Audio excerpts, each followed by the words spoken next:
এই যে ইহুদি বলে, নাসারা বলে, এগুলো ধর্ম না, এগুলো বংশ গোষ্ঠী জাতির নাম অনুসারে নামকরণ করা হয়েছে। যেমন নাসারা এসেছে, ঈসা আলাইহিস সালামের মা মারিয়াম ফিলিস্তিনের নাসিরিয়া শহরে জন্মগ্রহণ করেছেন। নাসিরিয়া, ওইখান থেকে আসছে নাসারা। ইয়াকুব আলাইহিস সালামের 10 ছেলে, এই 10 ছেলের মধ্যে থেকে এক ছেলের নাম হচ্ছে ইয়াহুদা। এই ইয়াহুদা থেকে এসেছে ইহুদি। কিন্তু সব নবীর ধর্ম একটা। আওয়াজ করে বলুন তো সবাই, সেটা কি? ইসলাম। সবার ধর্ম একটা ছিল, ইসলাম। বিষ্ণু ইসলাম বলেন, ওয়াল আম্বিয়াউ ইখওয়াতুন লিআল্লাতিন, সেই বুখারীর বর্ণনা। নবীগণ হচ্ছে একে অন্যের বৈমাত্রেয় ভাইয়ের মতো। বৈমাত্রেয় ভাই মানে মা ভিন্ন কিন্তু বাবা এক, এরকম হয় না? ধরেন আমার বাবা যদি একাধিক বিয়ে করে, তো প্রত্যেক স্ত্রী গর্ভে যদি সন্তান আসে, তো আমরা সবাই তো ভাই, কি বলেন? কিন্তু মা ভিন্ন। মা কি? তবে বাবা এক। নবীদের দৃষ্টান্তটা এরকম, আল আম্বিয়া ও ইখওয়াতুন লিআল্লাহ। নবীরা হচ্ছেন বৈমাত্রেয় ভাইয়ের মতো, তাদের মা ভিন্ন কিন্তু বাবা এক। বিষ্ণু ইসলাম বলেন, উম্মাহাতুহুম শাত্তা ওয়া দীনুহুম ওয়াহিদ, তাদের শরীয়ত, তাদের বিধিবিধান এটা ভিন্ন ভিন্ন, কিন্তু তাদের দিন কি? এক, সেটা হচ্ছে ইসলাম। সকল নবীর ধর্মের নাম হচ্ছে ইসলাম। যেমন ইব্রাহিম আলাইহিস সালামের ব্যাপারে আল্লাহ তাআলা বলেন, মা কানা ইব্রাহিমু ইয়াহুদিয়ান ওয়ালা নাসরানিয়ান ওয়ালাকিন কানা হানিফাম মুসলিমা ওয়া মা কানা মিনাল মুশরিকিন। নবী ইব্রাহিম আলাইহিস সালাম উনি ইহুদিও ছিলেন না, নাসারাও ছিলেন না, উনি একনিষ্ঠ মুসলিম ছিলেন। কি ছিলেন? আল্লাহ নবী ইউসুফ আলাইহিস সালাম উনি সবসময় আল্লাহর কাছে দোয়া করতেন, আল্লাহ তাওয়াফানি মুসলিমান ওয়াল হিকনি বিসসালিহিন, আল্লাহ তুমি আমাকে মুসলিম হিসেবে মৃত্যু দিও আর সৎকর্মশীলদের সাথে অন্তর্ভুক্ত করে নিও। তো উনি মুসলিম না হইলে এই দোয়া করতেন, আল্লাহ মুসলিম হিসেবে মৃত্যু দিও। সুলাইমান আলাইহিস সালাম রানী বিলকিসের কাছে একটা চিঠি লিখেছেন। এই চিঠি আবার পাঠিয়েছেন হুদহুদ পাখিকে দিয়ে। হুদহুদ পাখির ঠোঁটে করে এটা কামড় দিয়ে নিয়ে বিলকিসের রাজপ্রাসাদের ভেন্টিলেশনের ভিতর দিয়ে ঢুকে বিলকিস লাঞ্চ করে বিশ্রাম নিতেছিল, এর বুকের উপরে চিঠিটা রেখে ফুরুত করে উড়াল দিছে হুদহুদ। খুলে দেখে অদ্ভুত এক চিঠি, ইন্নাহু মিন সুলাইমান ওয়া ইন্নাহু বিসমিল্লাহির রহমানির রহিম। তো বিলকিসকে উদ্দেশ্য করে সাল্লাল্লাহু আলাইহি ওয়াসাল্লাম বলেছিলেন, আল্লাহ তাআলু আলাইয়া ওয়াতুনি মুসলিমিন, বিলকিস অবাধ্য হয়ো না, বাড়াবাড়ি করো না, মুসলিম হয়ে আমার কাছে ফিরে আসো। কোন নবী বলছেন? তো উনি যদি মুসলিম না হতেন, উনি মুসলিম হওয়ার আহ্বান করতেন? প্রিয় ভাইরা, তাহলে সব নবীর ধর্ম একটা, সেটা কি? ইসলাম। সব নবী একই ধর্মের অনুসারী ছিলেন। এ পর্যায়ে আমরা কমন প্রফিটিক ফিচার্স, 10টা কমন ফিচার আছে যেটা সব নবীদের ক্ষেত্রে প্রযোজ্য। সব নবীদের ক্ষেত্রে এই ফিচারগুলো পাওয়া যায়। এই 10টা কমন ফিচার নিয়ে আলোচনা করব ইনশাআল্লাহ। এই 10টা কমন ফিচারের 1 নম্বর হচ্ছে আল ওয়াহি। সকল নবীকে আল্লাহ তাআলা ওহী পাঠিয়েছেন, রেভেলেশন, প্রত্যাদেশ। ওহী মানে সিক্রেট মেসেজ, যেটা নবী শোনে আর আল্লাহ জানে, দুনিয়ার মানুষ এটা শোনে না। নবীরা বললে কেবল শোনে। সুবহানাল্লাহ বলেন। সব নবীকে আল্লাহ এই ওহীটা পাঠিয়েছেন। জিবরাইল আলাইহিস সালাম মারফত ওহী পাঠিয়েছেন, অথবা সরাসরি কিতাব পাঠিয়েছেন, কিংবা সহিফা পাঠিয়েছেন। আল্লাহ তাআলা ইরশাদ করছেন, ইন্না আওহাইনা ইলাইকা কামা আওহাইনা ইলা নূহি ওয়ান নাবিয়িনা মিন বাদি। নবী নূহ আলাইহিস সালামের পরে সব নবীদের কাছে আমি যেমনি ওহী পাঠিয়েছি, আপনার কাছেও আমি এভাবে ওহী পাঠিয়েছি। সব নবীদের কাছে আমি এভাবে ওহী পাঠিয়েছি। সূরা বাকারার শুরুতে মুত্তাকিদের সংজ্ঞা দিতে যে আল্লাহ তাআলা বলেন, ওয়াল্লাযীনা ইউমিনুনা বিমা উনজিলা ইলাইকা ওয়া মা উনজিলা মিন ক্বাবলিক ওয়া বিল আখিরাতি হুম ইউকিনুন। মানে নবী হে, মুত্তাকি তো তারা যারা আপনার উপর যে কিতাব নাজিল হয়েছে এটার উপরও ঈমান আনে, ওয়া মা উনজিলা মিন ক্বাবলিক, এর আগে যত কিতাব নাজিল হয়েছে তার উপরও ঈমান আনে। তা আমরা যদি শুধু কোরআনের উপর ঈমান আনি হবে? তার আগে যত কিতাব, আসমানি কিতাব নাজিল হয়েছে এগুলোর উপরও ঈমান আনার দরকার আছে না নাই? বলেন বলেন। তাওরাতের উপর ঈমান আনতে হবে, জাবুর, ইনজিল, সুহুফে ইব্রাহিম ও মূসা, সবগুলোর উপর ঈমান আনতে হবে। তো এই ওহীগুলো আল্লাহ তাআলা নাজিল করেছেন। তাহলে 1 নাম্বার কমন ফিচার হচ্ছে আল্লাহ তাআলা ওহী পাঠিয়েছেন, সব নবীকে ওহী দিয়েছেন। 2 নাম্বার ফিচার হচ্ছে same language of the people. নবীকে আল্লাহ তাআলা যেই জাতিগোষ্ঠীর কাছে পাঠিয়েছেন তিনি ওই জাতির ভাষাতেই কথা বলেছেন। ধরেন মালয় এলাকাতে যদি আল্লাহ নবী পাঠান আর ওই নবী যদি আরবিতে কথা বলে, তা আমাদের মালয়েশিয়ান ভাইরা বুঝবে? আচ্ছা, আরব দেশে যদি আল্লাহ একজন নবী পাঠান, ওই নবী ধরেন যে ম্যান্ডারিনে কথা বলে, চাইনিজ ভাষায়, আরবরা বুঝবে? চায়নাতে ধরেন আল্লাহ তাআলা এক নবী পাঠালো, সে ওখানে যে হিন্দি ভাষায় কথা বলে, চাইনিজ লোকেরা বুঝবে না। তাহলে যেই জাতির কাছে আল্লাহ পাঠাইছেন ওই জাতির ভাষা দিয়ে আল্লাহ নবীকে পাঠাইছেন। সুবহানাল্লাহ। আল্লাহ তাআলা ইরশাদ করেন, ওয়ামা আরসালনা মির রাসূলিন ইল্লা বিলিসানি কওমিহি লিউবাইয়িনা লাহুম। আল্লাহ তাআলা যত রাসূল পৃথিবীতে প্রেরণ করেছেন, বিলিসানি কওমি, যে জাতির কাছে প্রেরণ করেছেন ওই জাতির ভাষায় প্রেরণ করেছেন, যাতে করে নবীর কথা এরা বুঝে। নবীরা এসেছেন বাণী বাহক হয়ে, এখন এই বাণী যদি বুঝতে না পারে তাহলে কাজ হবে। এজন্য প্রত্যেক নবীকে আল্লাহ তাআলা যে জাতির কাছে পাঠিয়েছেন ওই জাতির ভাষায় পাঠিয়েছেন। 3 নম্বর হচ্ছে সকল নবীকে আল্লাহ তাআলা very good standard of character দিয়েছেন। চারিত্রিক দৃষ্টিকোণ থেকে অতুলনীয় ছিল এক একজন নবী। পা থেকে মাথা পর্যন্ত কালো দাগ ফেলার মতো কিছু ছিল না। আল্লাহু আকবার। মাসুম ছিলেন। আহলুস সুন্নাহ ওয়াল জামাআর আকীদা হচ্ছে প্রত্যেক নবী ছিলেন মাসুম, কোনো গুনাহ করেন নাই, নিষ্পাপ প্রতিটা নবী। সর্বোত্তম চরিত্র দিয়ে আল্লাহ তাআলা, অনুপম চরিত্র দিয়ে আল্লাহ তাআলা তাদেরকে পাঠিয়েছেন। আল্লাহ তাআলা বলেন, ওয়া ইন্নাকা লাআলা খুলুকিন আযীম, and verily you are on a very good standard of character. নবী হে, আপনি চমৎকার একটা ক্যারেক্টারের উপর প্রতিষ্ঠিত। আপনার আচরণের মতো, ক্যারেক্টারের মতো আচরণ অতুলনীয়, পৃথিবীতে দ্বিতীয়টা খুঁজে পাওয়া যায় না, ঠিক কিনা? কারণ নবীরা যদি মডেল হন, তাদের আচরণ যদি ভালো না হয়, তাহলে মানুষ কি তাদেরকে গ্রহণ করবে? মানুষ তো তাদের কাছ থেকে শিখবে, জানবে। তো জন্য তাদের আচরণ চমৎকার হওয়ার দরকার আছে না নাই? চমৎকার আচরণ, চমৎকার চারিত্রিক মাধুর্য দিয়ে আল্লাহ তাআলা পৃথিবীতে এক একজন নবীকে প্রেরণ করেছেন। সব নবীরা ভেরি গুড স্ট্যান্ডার্ড অফ ক্যারেক্টারের অধিকারী ছিল। 4 নম্বর হচ্ছে প্রত্যেক নবীকে আল্লাহ তাআলা মিরাকেল দিয়েছেন, মানে মুজিজা, as a proof of their prophethood. তাদের নবুয়তির প্রমাণ হিসেবে আল্লাহ তাআলা তাদেরকে মিরাকেল দিয়েছেন, মুজিজা। যেমন সালেহ আলাইহিস সালামকে আল্লাহ তাআলা মুজিজা দিয়েছিলেন। তার জাতির কাছে যখন তিনি দাওয়াত দিলেন, তারা বলল, সালেহ তুমি যে নবী এটা আমরা বুঝবো কি করে? এক শর্তে আমরা তোমার উপর ঈমান আনতে পারি। সালেহ আলাইহিস সালাম বললেন, কি শর্ত? বলতেছে, এই যে পাহাড় দেখো, এই পাহাড়ের ভেতর থেকে যদি একটা উট বের করো, 10 মাসের গর্ভবতী একটা উটটা বেরোবে, বেরোয় বাচ্চা দিবে, সাথে সাথে আমরা উটের দুধ দহন করে খাবো, এরপর আমরা ঈমান আনবো। চিন্তা করছেন কত শর্ত? পাহাড়ের ভেতর থেকে কি বের করে দেখাইতে হবে? উট। উনি আল্লাহর কাছে দোয়া করলেন, আল্লাহ বললেন কবুল, তবে কথা না শুনলে কিন্তু খবর আছে। বলছে ঈমান আনবে, ঈমান না আনলে কিন্তু খবর আছে। উনি দোয়া করলেন, আল্লাহ কবুল করলেন। পাহাড় বিদীর্ণ হয়ে একটা বিশাল আকৃতির উট বের হয়ে আসলো, 10 মাসের গর্ভবতী উট। মুহূর্তে এটা ডেলিভারি করলো একটা উটের বাচ্চা, এবং দুধ দিতে আরম্ভ করলো, ওলান ভর্তি দুধ। সবাই পেট ভরে দুধ খেলো। খাওয়ার পরে কয়, তুমি জাদুকর। খাওয়ার পরে সাল্লাল্লাহু আলাইহি সাল্লাম কি বলে? ইউ আর এ ম্যাজিশিয়ান, তুমি জাদুকর, তুমি তো বড় ভেলকিবাজ সালেহ, তুমি পাহাড়ের ভিতরে ভেলকি ঢুকাই দিছো। আল্লাহ তাআলা তাদেরকে একটা সাউন্ড গ্রেনেড, প্রচন্ড শব্দ তরঙ্গ দিয়ে ধ্বংস করে দিলেন। কানের পর্দা ফেটে সবগুলো লাশ হয়ে জমিনে পড়ে রইল। তাহলে এই যে সালেহ আলাইহিস সালাম যেটা দেখাইছেন, এটা কি ভেলকি ছিল? ম্যাজিক ছিল? কি ছিল? মুজিজা, miracle, as a proof of their prophethood. তাদের নবুয়তির প্রমাণ হিসেবে আল্লাহ তাআলা তাদেরকে মুজিজা দিয়েছেন। মূসা আলাইহিস সালামের মুজিজা কি ছিল? লাঠি। ফাআলকাহা ফাইযা হিয়া হাইয়াতুন তাসআ। ওই লাঠি রেখে দিলে মুভিং স্ন্যাক হয়ে যেত, নড়তেছে সাপ, ছবল মারবে। সুবহানাল্লাহ। এটা কি ম্যাজিক ছিল? কি ছিল? মুজিজা। ঈসা আলাইহিস সালামকে আল্লাহ তাআলা মাইন্ড ব্লোয়িং মুজিজা দিয়েছেন। অন্ধ ব্যক্তির চোখে হাত বুলিয়ে দিলেই দৃষ্টিশক্তি ফিরে পেত। ধবল রোগী, কুষ্ঠ রোগীর গায়ে টাচ করে দিলে স্কিন পরিষ্কার হয়ে যেত। মৃত ব্যক্তিকে দাঁড়াতে বললে মুহূর্তে দাঁড়িয়ে যেত। কুম বিইযনিল্লাহ, আল্লাহর আদেশে দাঁড়াও বললে লাশ জীবিত হয়ে দাঁড়িয়ে যেত। বেলকিবাজি ছিল এটা? কি ছিল? বিষ্ণু ঈসা ইসলাম দাওয়াত দিচ্ছেন কুরাইশদেরকে, ওরা মানে না। বিষ্ণুনবী পাগল পড়া, বললেন, আচ্ছা বলো কুরাইশের লোকেরা কি বললে বিশ্বাস করবে যে আমি সত্য নবী? কি বললে বিশ্বাস করবে? তারা বলল, মুহাম্মদ ওই যে আকাশের চাঁদ, এটার 2 ভাগ করে দেখাইতে বললে বিশ্বাস করবো তুমি সত্য নবী। কি আবদার দেখছেন?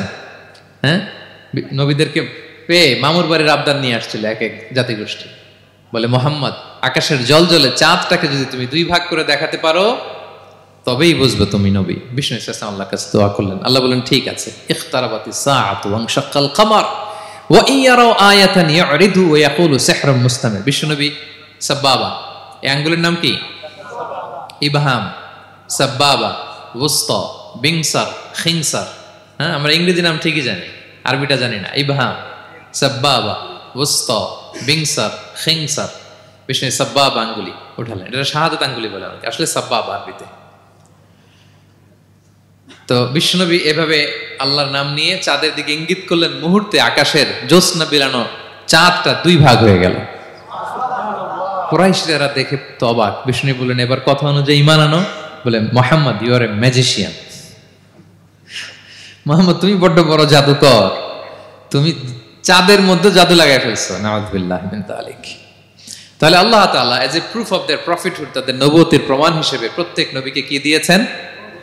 মুজিজা দিয়েছেন, সব নবীকে দিয়েছেন। 5 নাম্বার, সকল নবীর দাওয়াতি মিশন এক ছিল, একই মিশন নিয়ে নবীরা পৃথিবীতে এসেছেন। সেটা কি? তাওহীদ, রিসালাত, আখিরাত। আমার সাথে সাথে বলেন, তাওহীদ, রিসালাত, আখিরাত। তাওহীদ, রিসালাত, আখিরাত। এই তিনটা বুনিয়াদী শিক্ষা দিতে নবীরা এসেছে। তাওহীদ মানে ওয়াননেস অফ গড, আল্লাহ যে এক, সব নবী প্রচার করেছেন। রিসালাত মানে তারা যে বার্তাবাহক হিসেবে এসেছেন, তাদের কথা মানতে হবে, এটার দাওয়াত দিয়েছেন। আখিরাত মানে হচ্ছে মৃত্যুর পরেও যে একটা জীবন আছে, সেই জীবনের ব্যাপারে প্রত্যেক রাসূলরা কি করেছেন? দাওয়াত দিয়েছেন। এবং কোন নবীর কথার সাথে আরেক নবীর কথার গরমিল পাওয়া যায় না, অমিল হয়নি।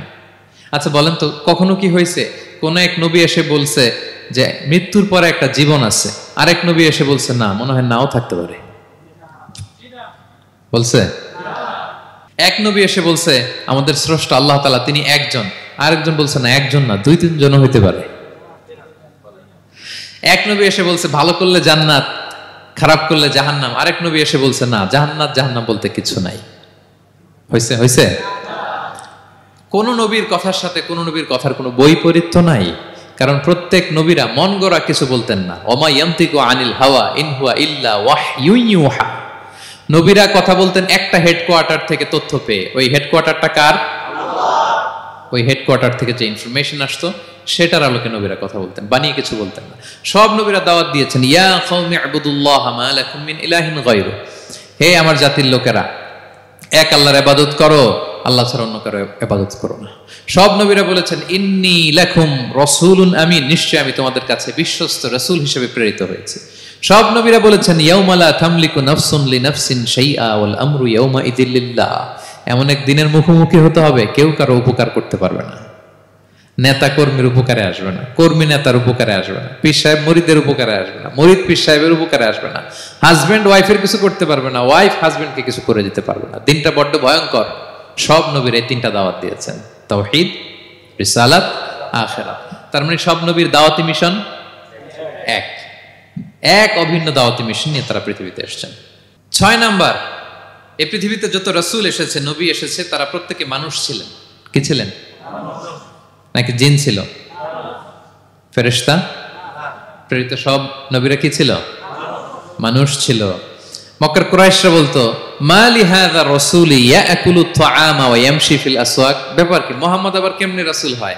আমরাও বাজারে যাই, উনিও যায়, আমরাও বিয়ে করি, উনিও বিয়ে করে, আমাদেরকে মারলে কাটলে লাল রক্ত, ওনারও রক্ত বের হয়। তো তারা চাচ্ছিল, তারা বলতেছিল যে মানুষ না দিয়ে আল্লাহ যদি ফেরেশতা পাঠাইতো নবী হিসেবে, তাইলে না ভালো হইতো। তালবাহান, এটার কি বলে? ফেরেশতা পাঠালে কি বলতো জানেন? ফেরেশতা পাঠালে বলতো ফেরেশতাদের তো ক্ষুধা লাগে না, এরা বুঝবে কি আমাদের কষ্ট? ফেরেশতাদের তো জৈবিক চাহিদা নাই, এরা কেমনে বুঝবে? ফেরেশতাদের তো খারাপ কাজ করার প্রবণতা, টেন্ডেন্সি নাই। আমাদের যে কষ্ট, দুঃখ, ফিলিংস, সেটা তো ফেরেশতারা বুঝে না। ফেরেশতারা কেমনে আমাদের নবী হয়? এটা বলতো, ঠিক কিনা? তালবাহানা বলে কেমন রাসূল, আমরা যা করি তাই করে। আল্লাহ বলেন সব নবীকে আমি মানুষ হিসেবে প্রেরণ করেছি। বিষ্ণু ইসলাম বলেন ইন্নামা আনা বাশারুম মিসলুকুম, নিশ্চয় আমি তোমাদের মতোই মানুষ। তোমাদের মতোই কি মানুষ। তো পার্থক্য হচ্ছে ইউহা ইলাইয়া, আমার কাছে ওহী আসে, প্রত্যাদেশ আছে আল্লাহ তাআলার পক্ষ থেকে। তাহলে 6 নম্বর যেই কমন ফিচার আমরা জানলাম, আল্লাহর পাঠানো সবগুলো নবী এবং রাসূল তারা কি ছিলেন? সবাই বলুন, তারা কি ছিলেন? মানুষ ছিলেন। 7 নম্বর কমন ফিচার হচ্ছে আল্লাহর পাঠানো সব নবী এবং রাসূলরা ওনারা পুরুষ ছিলেন। কি ছিলেন? কোন নবী কি নারী ছিল বলেন তো? হ্যাঁ, নারী নবী আছে? নাই। নবী হওয়ার জন্য ম্যাসকুলিনিটি শর্ত, পুরুষ হওয়া শর্ত। কারণ নবীকে অনেক বড় বড় জিনিসের নেতৃত্ব দিতে হবে, মাঝে মাঝে মিলিটারি তৈরি করতে হবে, লিডারশিপ লাগবে, যুদ্ধ পরিচালনা করতে হবে। নারীদের পক্ষে এটা সম্ভব? কঠিন। আমাদের বোনদের অনেক ধরনের দুর্বলতা আছে, তাদের মাসে কিছুদিন তারা আল্লাহর আদেশে অসুস্থ থাকে, ঠিক কিনা? পিরিয়ড তাদের চলে, ওই সময় সালাত পড়তে পারে না, অনেক প্রতিবন্ধকতা তাদের আছে। বাচ্চা যদি ধারণ করে পেটে 9 মাস, ওনারা অসুস্থ। শেষের মাসগুলোতে তো কঠিন, জটিল অবস্থা। বাচ্চা ডেলিভারির পরেও 40 দিন ব্লিডিং আছে না নাই? তাহলে অনেক ধরনের জটিলতা আল্লাহ তাআলা ওনাদের দিয়েছেন। এজন্য আল্লাহ তাআলা নবুয়তের গুরু দায়িত্ব, এটার জন্য আল্লাহ তাআলা পুরুষদেরকে সিলেক্ট করেছেন। আলহামদুলিল্লাহ বলেন। তাহলে যত নবী এবং রাসূল পৃথিবীতে এসেছিল ওনারা পুরুষ ছিল। আল্লাহ বলেন, ওয়ামা আরসালনা মিন ক্বাবলিকা ইল্লা রিজালান নূহি ইলাইহিম। নবী হে মুহাম্মদ, আপনার আগে যত নবী এবং রাসূলকে আমি পৃথিবীতে প্রেরণ করেছি তাদেরকে পুরুষ হিসেবে প্রেরণ করেছি, কোনো নারীকে আমি নবুয়তের মর্যাদা দেই নাই। 8 নাম্বার, প্রত্যেক নবীকে আল্লাহ তাআলা একটা গ্রুমিং, একটা ট্রেনিং সেশনের মধ্য দিয়ে নিয়েছেন। সেটা কি? সেটা হচ্ছে সবাইকে আল্লাহ তাআলা শেফার্ড হিসেবে কাজ দিয়েছিলেন, রাখাল হিসেবে। পৃথিবীর সব নবীরা ছাগল চড়াতেন, সব, আদম আলাইহিস সালাম থেকে শুরু করে বিষ্ণু ইসা ইসলাম পর্যন্ত। সুবহানাল্লাহ পড়বেন না? বিষ্ণু ইসা ইসলাম বলেন, মা বাআসাল্লাহু নাবিয়্যান ইল্লা রাআল গানাম। আল্লাহ এমন কোন নবী পাঠায় নাই যেই নবী ছাগল চড়ায় নাই, সব নবী। সাহাবার অবাক হয়ে বললেন, ওয়া আনতা ইয়া রাসূলুল্লাহ, হে নবী আপনিও ছাগল চড়িয়েছেন? বিষ্ণু বললেন, হ্যাঁ, আমি তো অল্প কিছু পারিশ্রমিকের বিনিময়ে মক্কার লোকদের ছাগল চড়িয়ে দিতাম। সুবহানাল্লাহ। কেন সব নবীকে দিয়ে আল্লাহ ছাগল চড়ালেন? এই ট্রেনিং সেশন, গ্রুমিং সেশন কেন? কারণ ছাগলকে একসাথে বসানো কঠিন। ছাগল একটু কি বলে, একটু টেরা টাইপের প্রাণী, কথা শুনতে চায় না। ধরেন যে সারা সপ্তাহ আপনি খুব ব্যস্ত, একদিন সুযোগ পাইছেন সপ্তাহে যে আজকে আমি ফ্রি আছি, যাই পুকুরে যে আমিও গোসল করি, ছাগলটারও গোসল করাই। এটা ধরে যদি এখন পুকুরের দিকে টান দেন, কি করবে? পা দুইটা এমন শক্ত করে মাটিতে ধরে রাখবে, আপনি যত টানবেন ওর ঘাড়ের চামড়া ছিঁড়ে যাচ্ছে, তারপরেও আসে না। এরপর ছাগলগুলোর একসাথে রাখা কঠিন, একটা নেচে ওদিকে যায়, আরেকটা লাফ দেয় এদিকে, আরেকটা ওইদিকে। এদেরকে যদি কেউ একত্রিত করতে পারে তাহলে এই জাতিকে, মানব জাতিকে একত্রিত করা তার জন্য একেবারে সহজ, পানি ভাত, ঠিক কিনা? এজন্য আল্লাহ এই মানব গোষ্ঠীর উপর লিডারশিপ কায়েমের আগে ছাগল চড়িয়েছেন। এবং যারা মরুভূমিতে ছাগল চড়ায়, যে শেফার্ডগুলো, যেই রাখালগুলো, তাদের অনেক শক্তিশালী হইতে হয়। গায়ে শক্তি না থাকলে ছাগল চড়ানো যায় না, কিন্তু লাঠি নিয়ে হই হই করে পিছনে দৌড়াইতে হয়, নেকড়ের ছোবল থেকে ছাগলগুলোকে রক্ষা করতে হয়, বাঘ নেকড়ে এগুলো থেকে বাঁচাইতে হয়। তার মানে এটা করার মধ্য দিয়ে এই জাতিকে কিভাবে জাহান্নামের আগুন থেকে বাঁচাবে, নবীদের ওই ট্রেনিং হয়ে যায়। সুবহানাল্লাহ। ছাগল এদিক ওদিক দৌড়াতে থাকে, এদেরকে যেমনি একত্রিত করতে হবে, নবীদের কাজও হচ্ছে মানব গোষ্ঠীকে ইউনাইটেড করা, একত্রিত করা। এজন্য আল্লাহ তাআলা মা বাআসাল্লাহু নাবিয়্যান ইল্লা রাআল গানাম, এই পৃথিবীতে এমন কোন নবী পাঠান নাই যেই নবীকে দিয়ে আল্লাহ তাআলা ছাগল চড়ান নাই। সব নবীর মধ্যে এটা কমন। 8 নম্বর পয়েন্ট। 9 নম্বর পয়েন্ট হচ্ছে enmity from their own people. যত নবী দাওয়াত নিয়ে আসছে তারা চ্যালেঞ্জের মুখোমুখি হয়েছেন, শত্রুতার মুখোমুখি হয়েছেন। কেউ ওনাদের জন্য রেড কার্পেট রিসেপশন দেয় নাই। নবীদের পথ ছিল বড় পিচ্ছিল, এটা কুসুমাস্তীর্ণ ছিল না, কণ্টকাকীর্ণ। কেউই সহজে মেনে নেয় নাই। দাওয়াত দিছে তো রিজেক্ট, সবাই প্রত্যাখ্যান করেছে, সবাই প্রত্যাখ্যান করেছে। এটা কমন ছিল, প্রত্যেক নবীকে এটা মুখোমুখি হতে হয়েছে। Mockery, vulgarism, operation, mental torture, physical torture and what not, সব ধরনের। ইভেন অনেক নবীকে হত্যা করা হয়েছে দিনের দাওয়াতের কারণে। বনি ইসরায়েলের লোকেরা তাদের নিজেদের 70,000 নবীকে নিজেরা হত্যা করেছে। এমনকি আমার নবী বিশ্বনবী মুহাম্মদ রাসূলুল্লাহ সাল্লাল্লাহু আলাইহি ওয়াসাল্লামকে হত্যার ষড়যন্ত্র করা হয়েছিল। আল্লাহ তাআলা দয়া করে বিশ্বনবীকে হিজরতের ব্যবস্থা করে দিয়ে প্রাণে বাঁচিয়েছেন, মক্কা থেকে মদিনাতে পাঠিয়ে দিয়েছেন। তাহলে এই পথ বড় কঠিন ছিল, নবীদের পথ, সব নবীর জন্য, এক্সেপ্ট সুলাইমান এবং দাউদ আলাইহিস সালাম, তাদের কথা ভিন্ন। এছাড়া সব নবীরা এই সংগ্রাম, এই বিরোধিতা, এই শত্রুতা, এই জেলাসি, এগুলোর মুখোমুখি হয়েছে পৃথিবীর সকল নবীরা, সকল নবীরা। বিষ্ণু ইসা ইসলাম ঘুমাতে পারে নাই একটা রাত শান্তিতে। বিষ্ণুর বায়োগ্রাফি যদি আপনি পড়েন, জীবনে যদি পড়ে দেখেন, প্রত্যেকটা নবীর জীবনে এই কষ্টকর মুহূর্তগুলো ছিল। শত্রুতা সব নবীকে পোহাতে হয়েছে। বিষ্ণু ইসা ইসলামের কাছে যখন প্রথম নাজিল হলো ইকরা বিসমি রাব্বিকাল্লাযী খালাক, সূরা আলাকের প্রথম কয়টা আয়াত? 5 আয়াত নিয়ে কোরআনের ভারে নতুন রেভুলেশন পেয়ে বিষ্ণুনবী কাঁপতে আরম্ভ করলেন। কাঁপতে কাঁপতে জ্বর এসে গেল বিষ্ণুনবীর গায়ে, নিচে নেমে আসলেন। খাদিজা রাদিয়াল্লাহু তাআলা আনহাকে বললেন, জাম্মিলুনি জাম্মিলুনি, আমাকে কম্বল চাপা দাও, আমার খুব শীত লাগছে, আমার জ্বর এসে গিয়েছে। কাঁপতে লাগলেন বিষ্ণু সাল্লাল্লাহু আলাইহি ওয়াসাল্লাম। খাদিজা রাদিয়াল্লাহু তাআলা আনহার এক চাচাতো ভাই ওরাকা ইবনে নওফল ছিল ইনজিল কিতাবের পণ্ডিত। খাদিজা রাদিয়াল্লাহু তাআলা আনহা বিষ্ণুনবীকে নিয়ে চাচাতো ভাইয়ের কাছে গেলেন, যে বলেন, ভাই ওরাকা, দেখেন তো মুহাম্মদ কি বলে, সে কি দেখছে, কি নিয়ে আসছে, কাঁপতেছে আর বলতেছে আমি মরে যাব, আমাকে কম্বল চাপা দাও। ওরাকা বললেন, মুহাম্মদ কে এসেছিল বলতো? বিষ্ণুনবী জিবরাইল ইসলামের বর্ণনা দিলেন। কি বলেছে বলতো? 5 আয়াতের বর্ণনা বিষ্ণু ইসলাম দিলেন। তখন বিষ্ণু ইসলামের কথা শুনে ওরাকা বলল, তোমার কাছে যে এসেছে ওহুয়ান নামুস, মানে জিবরিল, সে সব নবীদের কাছে এসেছে। মুহাম্মদ তুমি নবী হবা, তুমি কি হবা? তুমি নবী হবা, আখিরি নবী হবা তুমি। যে তোমার কাছে এসেছে সে সব নবীদের কাছে ওহী নিয়ে এসেছিল। আর জেনে রাখো মুহাম্মদ, তোমার এলাকার লোকেরা একদিন তোমাকে এলাকা থেকে বের করে দিবে। ভবিষ্যৎবাণী করতেছিলেন। বিশ্বনবী বললেন, আওয়া মুখরিজিয়াহুম, আমার ভাই বেরাদার, আমার জ্ঞাতি গোষ্ঠীর লোকেরা আমার এলাকা ছাড়া করবে? ওরাকা বললেন, হ্যাঁ। লাম ইয়াতি রাজুলুন ক্বাত্তু বিমিসলি মা জিতা বিহি ইল্লা উদিয়া, তোমার মতো এরকম রিসালাতের দায়িত্ব নিয়ে যারাই কোনো জাতির কাছে এসেছে তাদের সাথে এরকম শত্রুতা করা হয়েছে। বিষ্ণু ইসলাম সেদিনের কথা শুনে, ওরাকার কথা শুনে অবাক হয়েছিলেন। তাহলে সব নবীদের ক্ষেত্রে 9 নম্বর কমন বৈশিষ্ট্য হচ্ছে তাদেরকে বাধার সম্মুখীন হতে হয়েছে। এখনো যারা নবীদের পথে চলবে বা চলে, তাদের জীবনে বাধা বিপত্তি আছে না নাই? হ্যাঁ, তারা জেনে বুঝেই এই পথে এসেছে, তারা হিসাব মিলিয়েই এই পথে নেমেছে। এজন্য বাধা বিপত্তি চ্যালেঞ্জ কোন মুমিনকে তার রাস্তা থেকে সরাতে পারে না, ঠিক কিনা বলেন? এক চুলো নড়াতে পারে না। এটা নবীদের পথ, এটা নবীওয়ালা কাজ। এখানে জুলুম থাকবে, এখানে বাধা বিপত্তি থাকবে, এখানে চ্যালেঞ্জ থাকবে। এই পথটা সোজা, সিরাতুল মুস্তাকিম। যদি শেষ মাথায় যাওয়া যায়, direct Jannatul ফিরদাউস।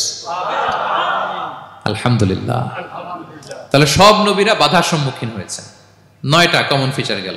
10 number, the last common feature, পৃথিবীর সব নবীরা ইন্তেকাল করেছেন, আর কোন নবী আসবে না। আসবে? পৃথিবীর সব নবীরা মারা গিয়েছেন, কিন্তু আলামুল বারজাখে, বারজাখের জগতে নবীরা জীবিত। আই রিপিট, আমি আবারও বলি, প্রত্যেক নবী তার কবরে জীবিত। আলামুল বারজাখে। আমরা এই দুনিয়াতে আসার আগে যেই জগতে ছিলাম, ওই জগৎটার নাম হচ্ছে আলামুল আরওয়াহ, মানে রুহের জগৎ। সেখান থেকে আমরা এই জগতে এসেছি, এটার নাম আলামুদ দুনিয়া, দুনিয়ার জগৎ। আবার মৃত্যুর পরে যে নতুন এক্সটেশনে আমরা যাব, সেটার নাম হচ্ছে আলামে বারজাখ, বারজাখের জগৎ। নবীরা ওই বারজাখের জগতে জীবিত। বিষ্ণু ইসলাম সুনান আবু দাউদের হাদিসে বলেন যে, ইন্নাল্লাহা হাররামা আলাল আরদি আন তাকুলা আজসাদাল আম্বিয়া, আল্লাহ তাআলা এই জমিনকে, নবীদের দেহকে কনজিউম করাকে হারাম করে দিয়েছেন। মানে জমিনের জন্য নবীদের লাশকে পচিয়ে ফেলা, খেয়ে ফেলা হারাম। যত নবী যেখানে ইন্তেকাল করেছেন, তাদের পবিত্র দেহ মোবারক এখনো আগের মতো একেবারে যখন মৃত্যুবরণ করেছিলেন তখন লাশটা যেমন তাজা ছিল, এখনো প্রত্যেকে তার কবরে এরকম তাজা লাশ নিয়ে শুয়ে আছে। প্রত্যেক নবী কবরে জীবিত। বিষ্ণু ইসলাম ওনার কবরে জীবিত। তবে এটা বারজাকি জগতে। এই দুনিয়া তিনি যেভাবে জীবিত ছিলেন ওইভাবে না, বারজাকি জগতে জীবিত। আমরা যখন প্যারা নবীর উপর সালাম পৌঁছাই, দুরুদ পড়ি, প্রত্যেক ফেরেশতা, একটা ফেরেশতা আছে এই দুরুদগুলোকে নিয়ে বিষ্ণুনবীর কাছে পৌঁছায়। আপনার বাবার নাম, আপনার নাম বলে ফেরেশতা বলে যে অমুকের ছেলে অমুক আপনাকে সালাম দিয়েছে। বিষ্ণুনবী কবর থেকে নিজে ওই সালামের উত্তর বলে, কারণ বিষ্ণু ইসলাম বারজাকের জগতে তিনি জীবিত। হায়াতুন নবী, বারজাকের জগতে তিনি জীবিত।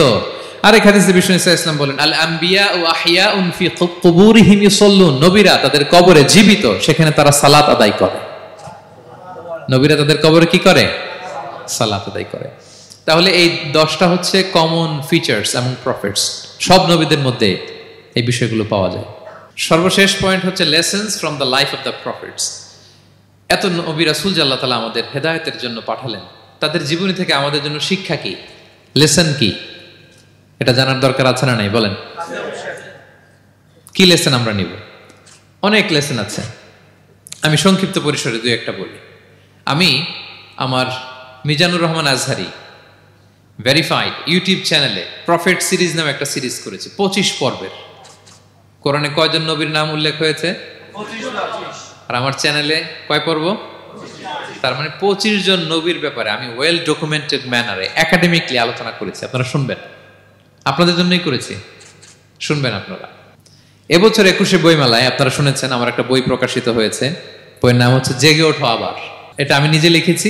আরেকটা বই 6 খণ্ডের আমি সম্পাদনা করেছি, সেটা হচ্ছে ছোটদের নবী রাসূল। বইটার নাম কি?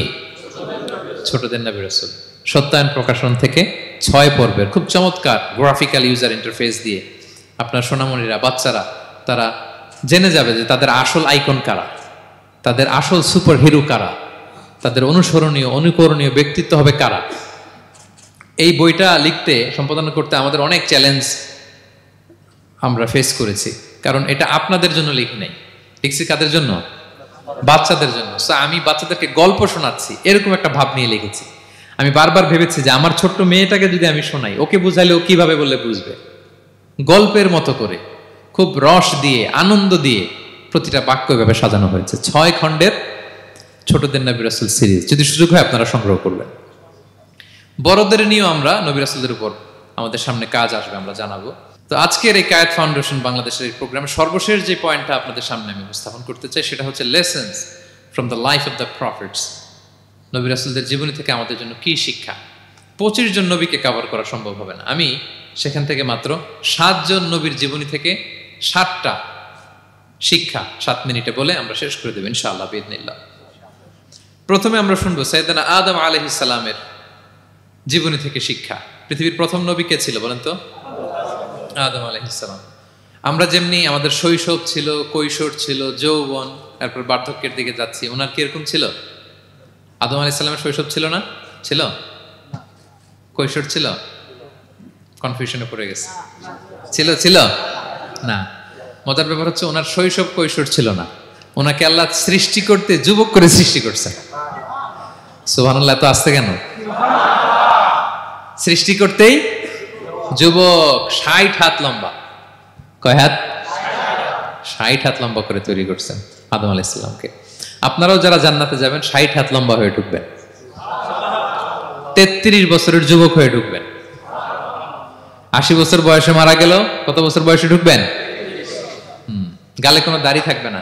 এই দুনিয়ায় দাড়ি রেখে নেন, ওখানে দাড়ি ছাড়া উঠবেন একেবারে কোনো জুরদা মুর্দা। ও আবনা ও সালাসা ওয়া সালাসিন, 33 বছরের তাগড়া ইয়াং সুপারস্টার হয়ে জান্নাতে ঢুকবো আমরা। তো আদম আলাইহিস সালামকে আল্লাহ প্রথম নবী করে পৃথিবীতে পাঠালেন। ওনাকে জান্নাতে সব খাইতে বললেন যে সব খাও, একটা গাছের কাছে যেও না। কিন্তু শয়তান সে তার মিশন নিয়ে আসে, সে আদম আলাইহিস সালামকে ভুলভাল বোঝালো, আদম আর হাওয়াকে, যে একটা কাজ করো, আল্লাহ তাআলা তোমাকে না করছে কেন জানো? আল্লাহ তো চায় না তুমি জান্নাতে থাকো, আল্লাহ চায় তোমাদেরকে দুনিয়াতে পাঠাই দিবে। তো তুমি যদি ওই গাছের ফল খেয়ে ফেলো, আল্লাহ আর দুনিয়াতে পাঠাইতে পারবে না। কিন্তু আল্লাহ চায় তোমাদেরকে কই পাঠাবে? কিন্তু যদি গাছের ফল খেয়ে ফেলো আর পাঠাইতে পারবে না। এজন্য আল্লাহ নিষেধ করছে গাছের ফল খায় না। চিন্তা করছেন? উল্টা, পুরো উল্টোটা বুঝাইছে। তো ভুল করে সাইয়েদনা আদম আলাইহিস সালাম, হাওয়া আলাইহিস সালাম খেয়ে ফেলছেন এই ফল। খাওয়ার পরেই আল্লাহ তাআলা পাঠাই দিলেন পৃথিবীতে, যাও জমিনে যাও, এই জান্নাতে আর থাকা যাচ্ছে না। কাঁদতে আরম্ভ করলেন আদম আর হাওয়া আলাইহিস সালাম, কাঁদতে কাঁদতে অনুতপ্ত হয়ে আল্লাহর কাছে দোয়া করলেন। তো পুরো আদম আলাইহিস সালামের জিন্দেগির সবচেয়ে বড় শিক্ষা হচ্ছে রিপেন্টেন্স, অনুতপ্ত হওয়া। কি হওয়া? অনুতপ্ত হওয়া। আমরা ভুল করব, কুল্লুকুম খাত্তাউন, আমরা সবাই পাপী। সবাই কি পাপী? কে পাপ করি না? আমরা সবাই পাপী। কিন্তু মনে রাখবেন, আমাদের পাপ যত বড় হোক, আল্লাহর রহমতের দরিয়া তার চাইতেও বড়, অনেক বড়। তিনি দয়াময়, তিনি মেহেরবান, তার দয়ার শেষ নাই, তার মায়ার শেষ নাই। তার রহমতের দরিয়া যে কত বড় আপনি কল্পনাও করতে পারবেন না। শয়তান আর আমাদের মধ্যে পার্থক্য হচ্ছে, শয়তান পাপ করে পাপে অটল থাকে, কিন্তু বিশ্বাসীরা পাপ করার সাথে সাথেই ক্ষমা চায় কার কাছে? এটা হচ্ছে আদম আলাইহিস সালামের জীবনী থেকে আমাদের জন্য সবচেয়ে বড় লেসন। সাইয়েদনা আদম আলাইহিস সালাম উনি ভুল করে যখন বুঝতে পারলেন, অনুতপ্ত হলেন, চোখের পানি ছাড়লেন। 2 ফোঁটা পানি আল্লাহর কাছে সবচাইতে প্রিয়। এক হচ্ছে জেহাদের ময়দানে মুজাহিদের গা বেয়ে ঝরে পড়া রক্তের ফোঁটা, 2 হচ্ছে অনুতপ্ত বান্দার চোখের পানির ফোঁটা। অনুতপ্ত বান্দা নিজের ভুল স্বীকার করে মাথাটা নিচু করে চোখের পানি ছেড়ে দিয়ে যখন আল্লাহর কাছে কাঁদে, তার চোখের পানি চোখ বেয়ে নাকের ডগা বেয়ে জমিনে ড্রপ করার আগেই আল্লাহ তার সব গুনাহ মাফ করে দেয়। সাইয়েদনা আদম আলাইহিস সালাম কাঁদতে আরম্ভ করলেন, কাঁদতে কাঁদতে অনুতপ্ত হয়ে দোয়া করলেন, রব্বানা যালামনা আনফুসানা ওয়া ইল্লাম তাগফির লানা ওয়া তারহামনা লানাকুনান্না মিনাল খাসিরিন। রব্বানা, হে আমাদের রব, যালামনা আনফুসানা, আমরা আমাদের নফসের উপর জুলুম করেছি, ভুল করেছি, অন্যায় করেছি, অপরাধ করেছি। ওয়া ইল্লাম তাগফির লানা, আল্লাহ তুমি যদি ক্ষমা না করো, তুমি যদি মাফ না করো, লানাকুনান্না মিনাল খাসিরিন, আল্লাহ আমরা ধ্বংস হয়ে যাব, আমরা ক্ষতিগ্রস্ত হয়ে যাব, আমরা লুজার হয়ে যাব। এই বাক্যগুলো বলে বলে যখন আল্লাহ তাআলার কাছে দোয়া করলেন, আল্লাহর রহম হলো। আল্লাহ দয়া করে সাইয়েদনা আদম আর হাওয়া আলাইহিস সালামকে ক্ষমা করে দিলেন। ক্ষমা করে আবার জান্নাতের এন্ট্রির ঘোষণা দিলেন যে আবার দুনিয়ার জীবন শেষ করে আসো, যেখান থেকে আসছিলে আবার ওখানে ঢুকতে পারবা। তাহলে আদম আলাইহিস সালামের জীবন থেকে আমরা যে লেসনটা পাই সেটা কি ভাই? বলেন বলেন। অনুতপ্ত হওয়া, রিপেন্টেন্স। আমরাও যদি জীবনে ভুল করি কি করবেন? ভুলের উপর অটল থাকবেন? অনড় থাকবেন? একগুঁয়ে ধরে বসে থাকবেন? সীমা লঙ্ঘন করবেন? আমরা ক্ষমা চাইব। কার কাছে ক্ষমা চাইব?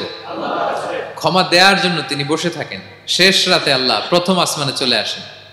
প্রথম আসমানে এসে ডাকতে থাকেন, আলা মিন মুস্তাগফিরিন আগফির আলা, কে ক্ষমা চাবা? কে পাপ করেছে, জুলুম করেছে, বলো, আমি ক্ষমা দেওয়ার জন্য আসছি।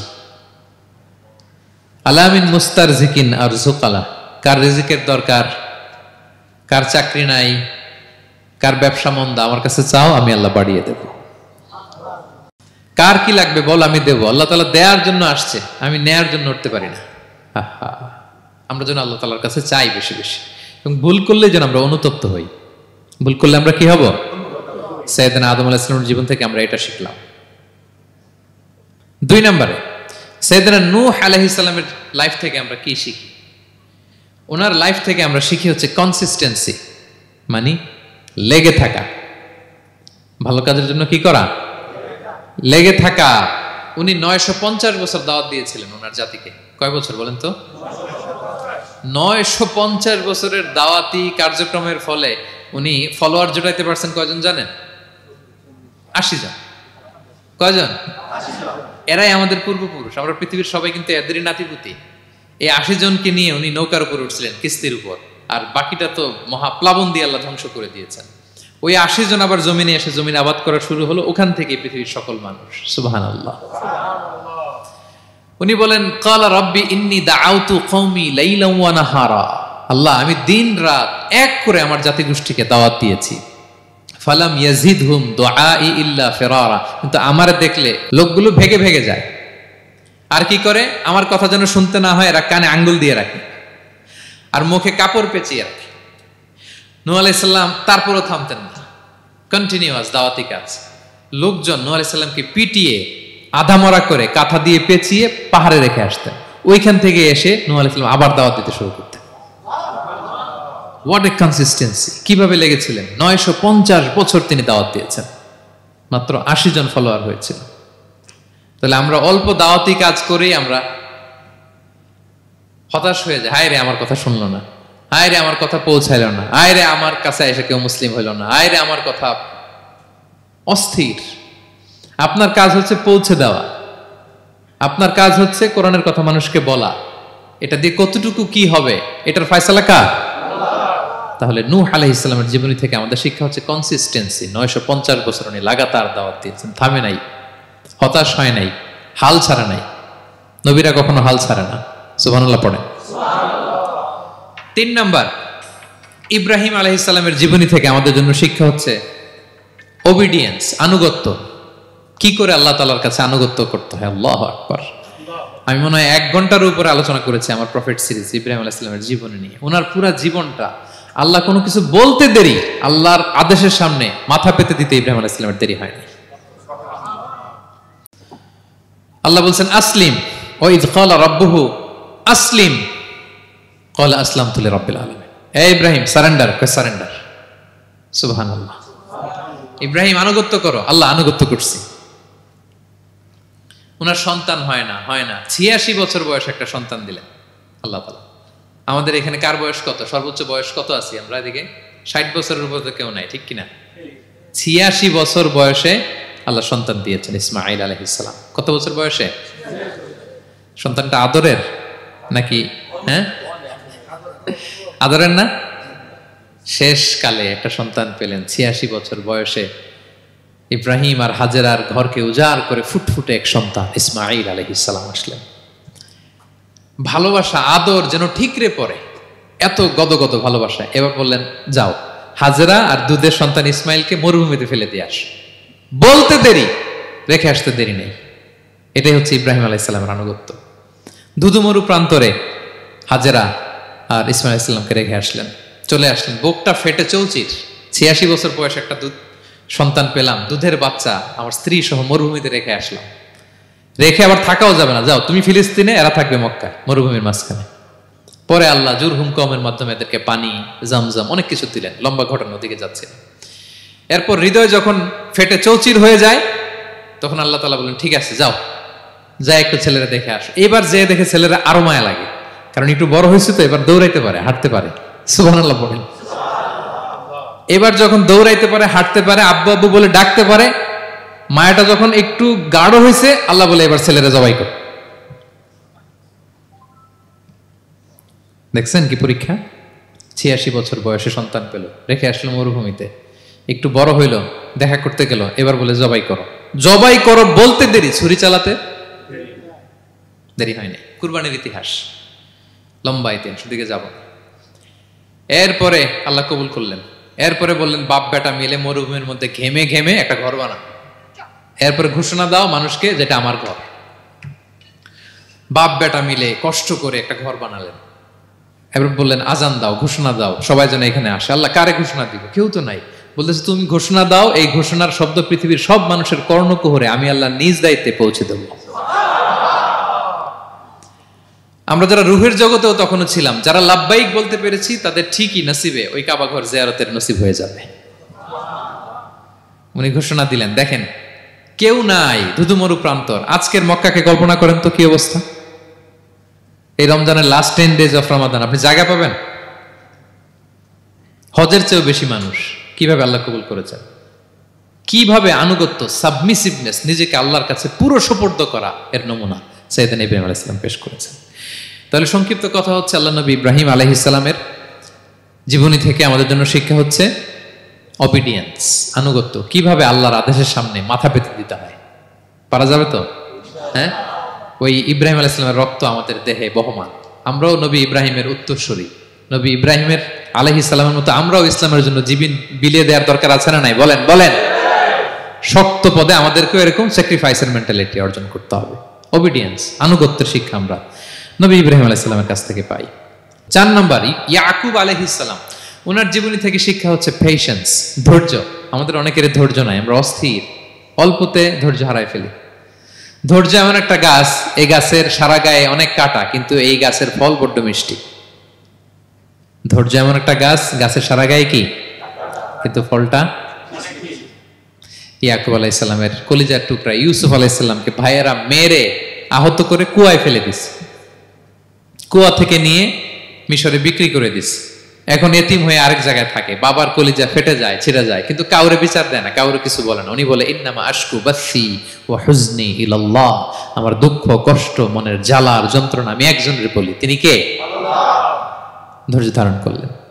প্রাপ্তবয়স্ক অবস্থায় ওনার ছেলে বানিয়ামিন, তাকেও হারালেন।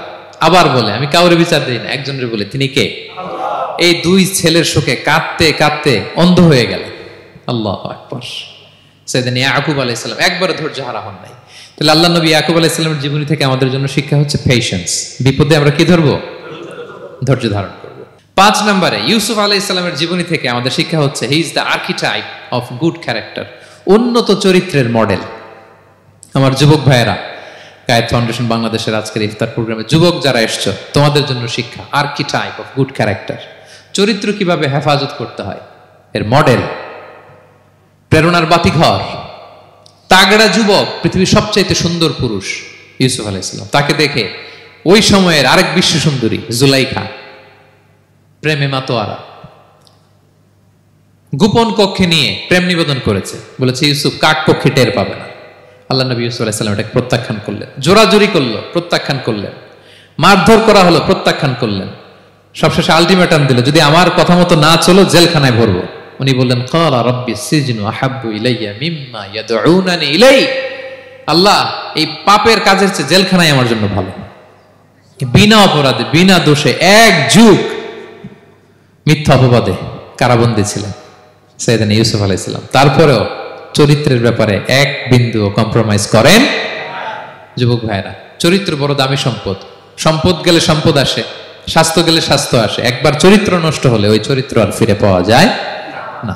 সাইয়েদনা ইউসুফ আলাইহিস সালামের জীবনী থেকে আমাদের শিক্ষা হচ্ছে চরিত্রকে কিভাবে প্রিজার্ভ করতে হয়। এটা 6 নম্বরে সাইয়েদনা ঈসা আলাইহিস সালামের জীবনী থেকে আমাদের জন্য শিক্ষা হচ্ছে স্লেভারি, দাসত্ব। কারণ আমরা সবাই গোলাম একজনের। বলেন তো কার গোলাম? আল্লাহর গোলাম। কিন্তু ওনার সব উম্মতেরা মানে খ্রিস্টানরা তাকে বলে সান অফ গড, উনি নাকি আল্লাহর সন্তান। নাউজুবিল্লাহ পড়েন। ওনার মা ম্যারি মানে মারিয়াম আলাইহিস সালাম নাকি আল্লাহর স্ত্রী। নাউযুবিল্লাহ। কিন্তু উনি জন্মের পরেই দুধের শিশু মায়ের কোলে বসে একটা ছোট্ট ভাষণ দিয়েছিলেন। বলেছিলেন ইন্নী আব্দুল্লাহ আতানিয়াল কিতাবা ওয়া জাআলানি নাবিয়্যা। আল্লাহ আমাকে আল্লাহর গোলাম বানিয়ে পাঠিয়েছেন। দেখেন কি নবী, প্রথমে এসে বলেন আমি কিন্তু রাসূল। একে তো দুধের শিশু, মুখের প্রথম কথা কি? ইন্নী আব্দুল্লাহ, আমি আল্লাহর গোলাম। যাতে করে পুরো খ্রিস্ট সমাজের বিরুদ্ধে দলিল হয়ে থাকে যে তোমাদের নবী পৃথিবীতে এসে তার মুখ নিঃসৃত প্রথম শব্দটাই ছিল আমি আল্লাহর দাস, আমি আল্লাহর গোলাম।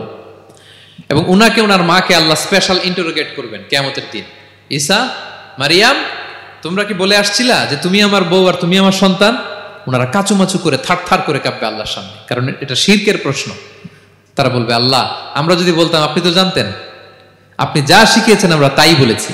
আল্লাহ জানেন যে উল্টাপাল্টা কিছু বলে নাই, তারপরেও কোটি কোটি মানুষের সামনে এত বিশাল জনগোষ্ঠী কেন এই নবীকে আল্লাহর সন্তান বললো? আল্লাহ তাআলা ঈসা আলাইহিস সালামকেও ছাড়বেন না, জিজ্ঞেস করবেন। তিনি বলবেন আল্লাহ, আমি যে তোমার গোলাম এটার দাওয়াত দিয়েছি, আর আজীবন গোলামের মতোই ছিলাম। ঈসা আলাইহিস সালাম কৃষকের সাথে, মজুরের সাথে, কুলির সাথে, ধোপাতের সাথে বন্ধুত্ব করেছিলেন। সমাজের নিচু শ্রেণীর লোকেরা ছিল তার ফলোয়ার। আল্লাহু আকবার। তাহলে সাইয়েদনা ঈসা আলাইহিস সালামের জীবনী থেকে আমরা শিখলাম আমরা সবাই আল্লাহর গোলাম, আল্লাহর দাস। সর্বশেষ নবী, বিশ্ব নবী, পেয়ারা নবী মুহাম্মদুর রাসূলুল্লাহ সাল্লাল্লাহু আলাইহি সাল্লামের জীবনী থেকে কি শিক্ষা? এই শিক্ষা তো বলতে গেলে ঘন্টার পর ঘন্টা লাগবে। একটা শিক্ষা শুধু বলি, সেটা হচ্ছে মার্সি। ওমা আরসালনাকা ইল্লা রাহমাতাল লিল আলামিন। I have sent you as a mercy for the entire universe. নবী হে, আমি আপনাকে গোটা বিশ্বের সবার জন্য রহমত করে প্রেরণ করেছি। তিনি মানুষের জন্য রহমত, তিনি প্রাণীর জন্য রহমত, তিনি পাখির জন্য রহমত, তিনি স্ত্রীদের জন্য রহমত, তিনি উম্মতের জন্য রহমত, তিনি তার ফলোয়ার সাহাবীদের জন্য রহমত। ঠিক কিনা? তিনি কত রহমতের নবী ছিলেন? বিষ্ণু ইসলাম কতটা রহমতের নবী ছিলেন? ছোট্ট একটা উদাহরণ দিয়ে শেষ করি। বিষ্ণু ইসলাম বলেন লিকুল্লি নাবিয়িন দাওয়া মুস্তাজাবা। আল্লাহ প্রত্যেকটা নবীকে একটা করে দোয়ায়ে মুস্তাজাবা দিয়েছেন।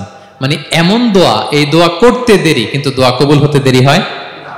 সব নবীকে আল্লাহ বলছেন এই নবীরা তোমাদের প্রত্যেককে একটা করে দোয়া করার সুযোগ দিলাম এই দুনিয়াতে, এবং দোয়াটা করার সাথে সাথেই কবুল করে ফেলবে। বিষ্ণু বলেন লিকুল্লি নাবিয়িন দাওয়া মুস্তাজাবা। সব নবীরা একটা করে দোয়া মুস্তাজাব পেয়েছেন। দাআউ বিহা, আর নবীরা ওই দোয়াটা দুনিয়াতেই করে ফেলছে। সব নবীর ওই স্পেশাল দোয়া যেটা করলেই কবুল, ওটা সব নবীরা কি করছে? দুনিয়াতেই করে ফেলেছে। কিন্তু বিশ্বনবী বলেন ওয়া ইন্নী আখতাবিউ দাওয়াতি শাফাআতান লি উম্মতি ইয়াউমাল কিয়ামা। আমি আমার সেই দোয়াটা এই দুনিয়ার বুকে অন্যান্য নবীদের মতো করি নাই। আমি আমার দোয়াটা আমার গুনাহগার উম্মতের জন্য কিয়ামতের কঠিন দিনে তারা যখন মুসিবতে পড়ে যাবে, ওই মুসিবত থেকে বাঁচার জন্য ওই দোয়াটা আমি আমার উম্মতের জন্য রেখে দিয়েছি। ওয়া ইন্নী আখতাবিউ দাওয়াতি শাফাআতান লি উম্মতি ইয়াউমাল কিয়ামা। সব নবীরা এই দোয়াটা করেছে, দুনিয়াতেই কবুল হয়ে গিয়েছে। কিন্তু বিষ্ণুনবী বললেন আমি চাইলে এই দোয়াটা করতে পারতাম।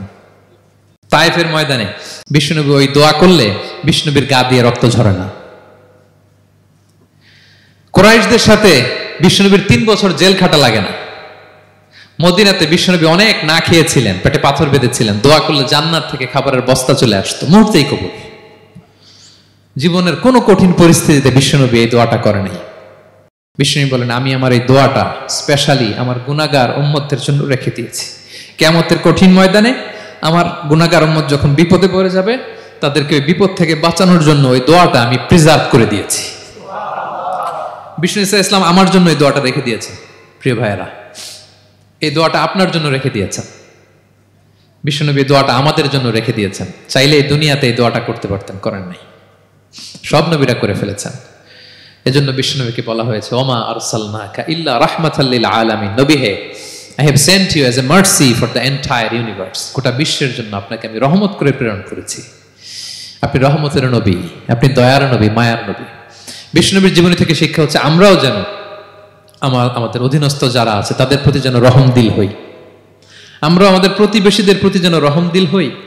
আমরা আমাদের ফ্যামিলির সদস্যদের প্রতি যেন রহমদিল হই। এই মার্সি, এই দয়া মায়ার ছোঁয়া যেন বিশ্বনবীর উম্মত হিসেবে আমাদের হৃদয়েও থাকে। সবাই পড়ি আমিন। তাহলে সম্মানিত সুধী, নবীদের এই লাইফ লেসন থেকে আমরা যেগুলো শিখলাম, এগুলো আমাদের জীবনে বাস্তবায়নের দরকার আছে না নাই? বলেন বলেন। বেশি বেশি নবীদের জীবন চর্চা করবেন তো? প্রফেট সিরিজের যে লেকচারগুলো আপনাদের জন্য রেখেছি আপনারা শুনবেন তো? সবাই ছেলে মেয়েদেরকে নবীদের জীবনী শেখাবেন তো? তারাই হচ্ছে আমাদের রিয়াল হিরো, তারাই হচ্ছে সুপার হিরো। দে আর আওয়ার আইকন। এবং আমাদের হেদায়েতের জন্য তাদেরকে আল্লাহ তাআলা আমাদের কাছে পাঠিয়েছেন নবী হিসেবে, রাসূল হিসেবে। নবীরা যেই পথে চলেছেন, যে দিক নির্দেশনা আমাদেরকে দিয়েছেন, আমরা যেন আমাদের জীবনকে ওই পথে ওই মতে পরিচালিত করতে পারি। আল্লাহ তাআলা আমাদের সবাইকে কথাগুলো বোঝা আর আমল করার তৌফিক দান করুন।